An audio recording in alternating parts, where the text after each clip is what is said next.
Assalamualaikum warahmatullahi wabarakatuh.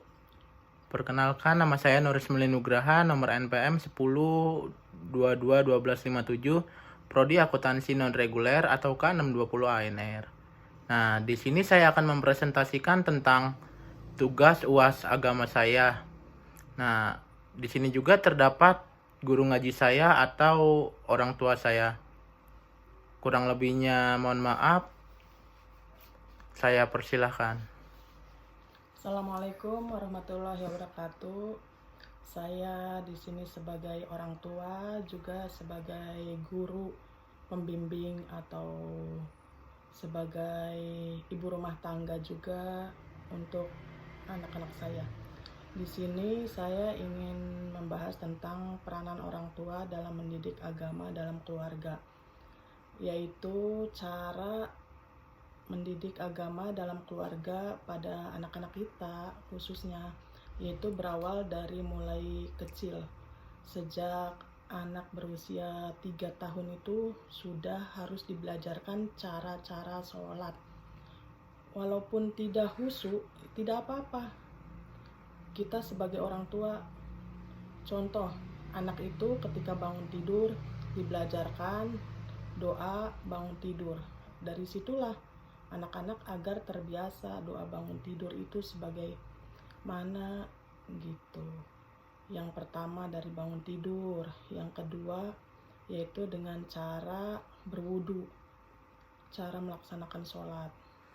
Ketika berwudu, kita perhatikan wudunya, bacaannya begini loh dek, kasih tahu sejak usia berumur 3 tahun, bukan setelah dewasa baru dibelajarkan. Dari mulai usia 3 tahun, jadi si anak itu akan tertanam di dalam dirinya, di dalam hatinya. Pertama, anak zaman sekarang ini sungguh sulit untuk melaksanakan sholat 5 waktu. Ketika azan berkumandang saja, anak-anak itu sibuk dengan gadget, dengan HP-nya. Bahkan setiap hari bangun tidur bukan langsung bangun, tapi HP yang selalu dia pegang atau dia buka dulu. Azan pun terkadang tidak mendengarkan atau tidak buru-buru langsung sholat. Nah, di sini sebagai orang tua saya dan sebagai guru pembimbing anak-anak, juga sebagai orang tua yang mendidik anak, dari orang tuanya dulu kita mencontohkan, kita sebagai panutan untuk anak-anak kita.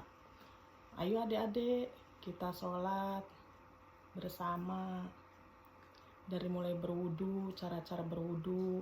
Dan untuk wanita itu cara memakai mukenanya harus kita perhatikan, harus kita praktekkan. Kalau untuk laki-laki memakai sarung dan juga memakai baju kokonya harus diperhatikan dan cara-caranya. Terus mulai gerakan sholat lalu kita perhatikan juga, dan cara bacaan sholatnya harus diperhatikan juga.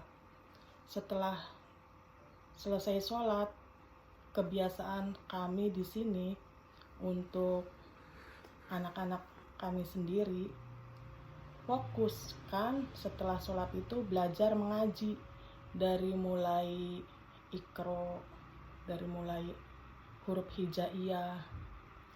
Setelah huruf hijaiyah hafal dari alif ba ta tha jim ha ho dan seterusnya, kita belajar menulis huruf sambung Al-Quran, merangkai tulisan bacaan Al-Quran, tulisan huruf sambung, agar si anak itu membaca tidak hafal di mulut saja, jadi menulis pun dia bisa.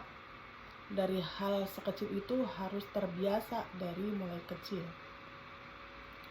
Belajar walaupun tidak rapi tidak apa-apa, nanti lama-lama terbiasa rapi. Dari situ, setelah itu baru boleh bermain atau menggunakan gadget atau HP-nya. Tapi sebagai orang tua di zaman sekarang ini, kita harus bisa-bisanya, harus pintar-pintarnya. Bagaimana sih caranya agar terus-menerus kita mengenal Allah Subhanahu wa Ta'ala? Kita pribadi, kami pribadi sebagai orang tua ataupun sebagai guru, pembimbing ataupun mendidik anak, caranya kita share di HP anak itu.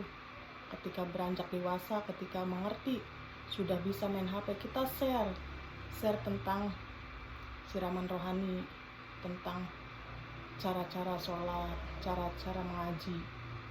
Nanti dia yang dibuka itu bukan lagu-lagu ataupun bukan idamannya dia seperti artis-artis zaman sekarang, artis Korea lah, artis apa tuh yang lagi populer sekarang. Jadi kita share, contohnya share sholawatan, share ceramah atau siraman rohani seperti itu. Jadi sedikit demi sedikit tertanam di hati anak-anak kita. Share bacaan mengaji seperti itu. Dan kita sebagai orang tua juga tidak luput dari doa. Kita mendoakan pada anak-anak kita agar anak-anaknya soleh dan soleha. Kita doakan Robli habli minas solihin, Robbi habli minas solihin. Semoga di rumah kita dijadikan rumah yang baitin najati, rumahku adalah surgaku. Jadi ketika kita melaksanakan sholat dengan benar, ngaji dengan benar, keadaan rumah kita tentram, damai, tenang, tidak ada problematika di kehidupan dalam berkeluarga. Nah, seperti itu.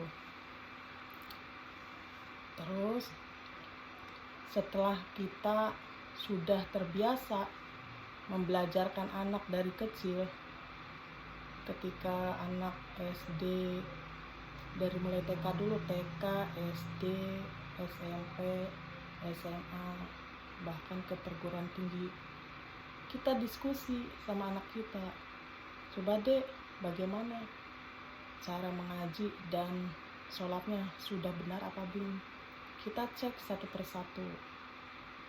Terus kita cek juga HP-nya, dengan siapa dia bergaul di sekolah maupun di luar sekolah, dengan teman-temannya.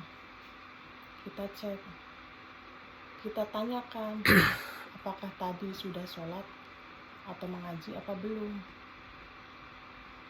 Di keluarga kami seperti itu. Kita cek ngajinya sudah bisa apa belum. Ya sedikit demi sedikit,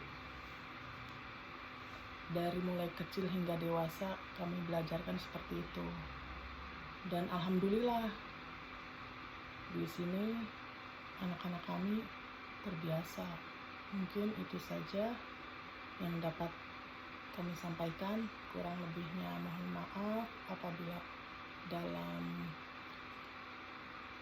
kata-kata kami yang kurang berkenan. Mohon maaf, dibukakan pintu maaf yang seluas-luasnya. Wabillahi taufiq wal hidayah. Wassalamualaikum warahmatullahi wabarakatuh. Oke, jadi berikut penjelasan tentang peranan orang tua dalam mendidik agama dalam keluarga.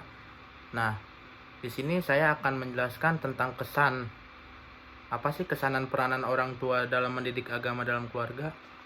Kalau menurut pribadi saya, kesannya jadi orang tua itu emang seharusnya mendidik mendidik anak itu mulai dari sejak umur 3 tahun.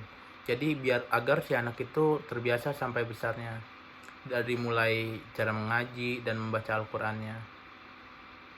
Nah, sebelum orang tua mengajarkan sholat dan ngaji, biasanya sih orang tua mengajarkan cara berwudu.